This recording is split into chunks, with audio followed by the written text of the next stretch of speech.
Кои са най-често заболяванията, които вие можете да помогнете? При жените много често е щитовидна жлеза, яйчниците също. Нали? Дали могат да се излекуват от болест на Хашимото? Могат, да. Аз И мога. вие можете ли да го правите? Да, мога го и аз го правя повече от 25 години.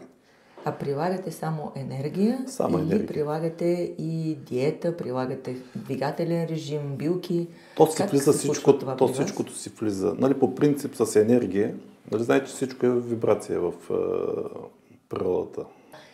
Как функционират нашите клетки и органи и как вие засичате отклоненията в тяхната вибрация? Чели сме много за квантова физика, за квантова медицина, но това е много трудно, може би, за разбиране. Дигам вибрационното ниво до там, докъдето трябва и сменям атомите на атомно ниво.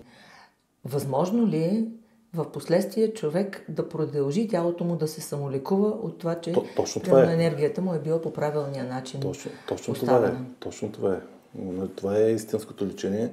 Да нормализираме жлезите из вътрешни секреции, примерно при жените основно. Когато тялото го лекувате и когато енергията в него започне да протича по правилния начин, колко време се задържа това състояние?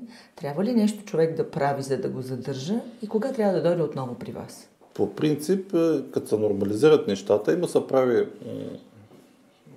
Предлага му се един начин на живот, който трябва да води. Човек има свободна воля, ако иска го прави, ако иска не го прави. Нали?